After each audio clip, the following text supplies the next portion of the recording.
In this video, we're going to be working on an iPad 12.9 first gen, and tablet came in like this, no screen.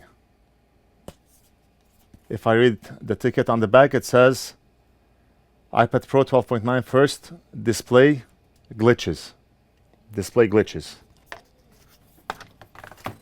He only mailed in the housing with the motherboard, so we're going to take a look at the motherboard, at the FPC connector area of the board, and see why the screen is glitching.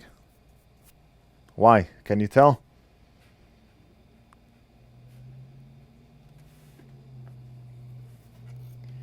We have a damaged FPC connector.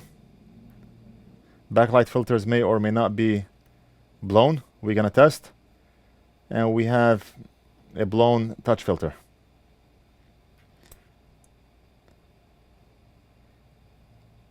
This is probably from the sticker that was on top. It doesn't look like any work was done to the board. Okay, and we still have the black shield here. So that's what happened. Customer removed the screen without disconnecting the battery, and as a result, the touch filter blew, and possibly the backlight filters. This one here is caused by pushing the connector the wrong way, or maybe pressing hard on the connector, or possibly a bad connector on the screen. It went in here and damaged the pins on this connector. So in this video, we're going to be replacing the FPC connector and possibly 3 filters if these two test bad. Let's go ahead and test the backlight filters. Meter in continuity mode. And this one is good. No need to change it. And this one looks blown.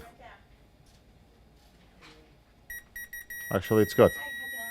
So both backlight filters are good. Yeah, so we're starting classes in January. So no need to change the backlight filters here. What about the path between this filter and the FPC connector? It's good. And it's good. Touch filter. Wow, surprisingly, touch filter is good, even though it looks blown, but it's testing good. So let's go ahead and start with the FPC connector. Right now, I do not see a reason to change the backlight filters. We can change the touch filter, even though it's testing good, but we can put a new one. So before we start, we're going to have to disconnect the battery, because right now the battery is still connected and voltage still exists on this part of the board. We do not want to do any work with existing voltage, so we have to disconnect the battery. I'm going to take a minute to remove this shield. We're going to disconnect the battery and I'll be back. Battery is disconnected, and now we're going to start by removing the FPC connector.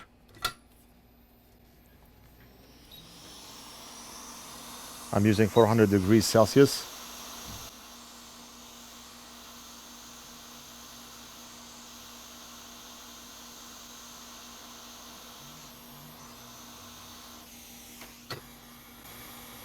We remove the connector in 2 pieces. It's a long connector. Let's go ahead and change this filter. I do not like the way it's looking. I'm going to keep those 2, but we're going to change this one. I mean, even though the component is testing good, we're going to go ahead and replace it because I do not like the way it looks.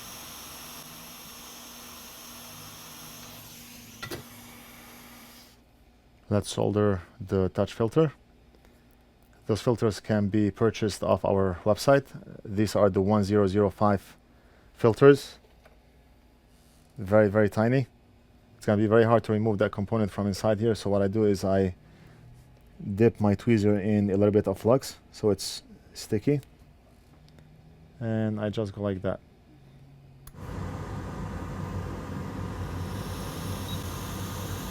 Oh, gone with the wind. Let's grab another one.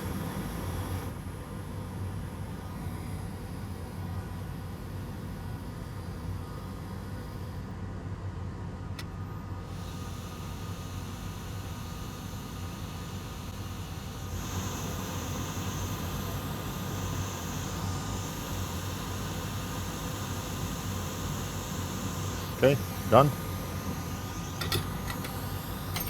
The filter is soldered on nicely.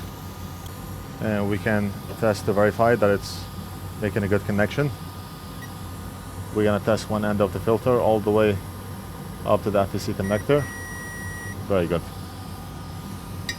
All we have to do is solder the FPC connector and job is done. Hopefully. I'm very optimistic.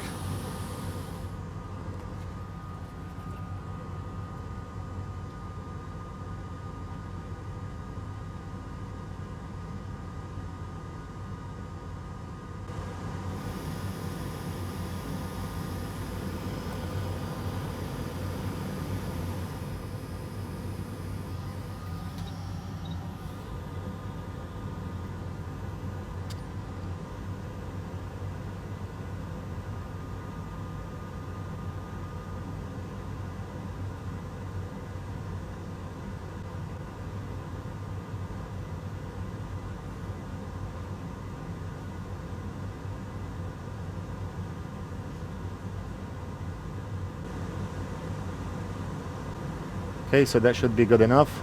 We see the pins sparkling, which means that solder liquefied. And now we're gonna see the pins go hard again. Awesome. That looks good to me. We can see that pin number 1 starts from right over here. And the last pin ends here. So the connector is solid, very solid, and nothing more needs to be done. And right now all we have to do is clean up and test.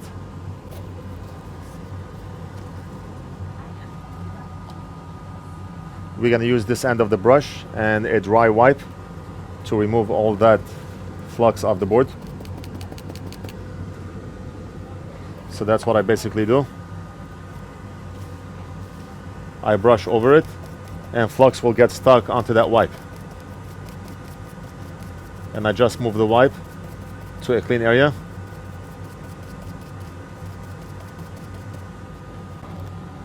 A lot of people ask me what type of wipes I use. Amtech, and the brush you can buy off our website.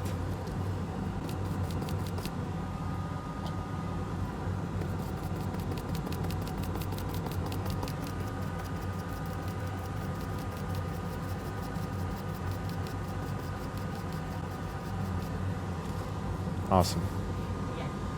Okay, look at the way it looks now. Very nice.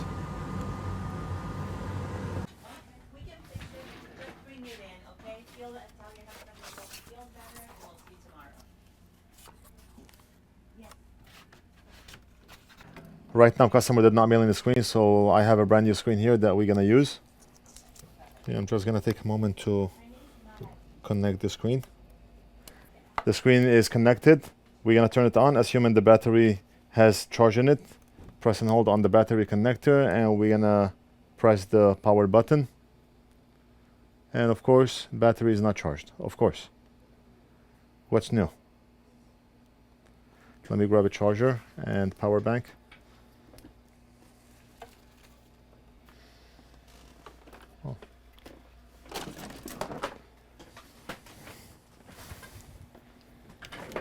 Okay, so we're gonna plug the amp meter to the power bank, and now we're gonna plug the charging cable.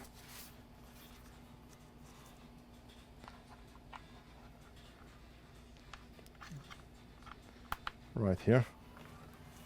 And I need to press on the battery connector. And right there, it's on. Screen is on. First good step. But we want to test touch to make sure touch is working. And right now I see the battery sign, the battery logo. So we have to wait until the tablet charges up a bit. And we'll test touch and make sure that backlight is good. Hi, calling you back from NorthridgeFix. Sorry, missed your call. Why are you sweeping? Any luck? No luck, not yet. This is why we have 700 tickets.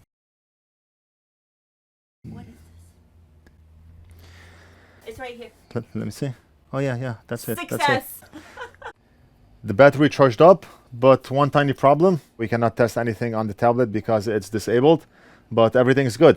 Customer mailed this over because of no image on the screen. We fixed the problem. We also replaced a touch filter that didn't look good even though it tested good, but we changed it. Backlight filters tested good, so everything should be 100% functional. Customer does have 60 days warranty in case of any issues, but that's it. Our job is done. I hope you enjoyed the video. Don't forget to like and subscribe. Leave a comment if you have any questions, and we'll do something else in the next video.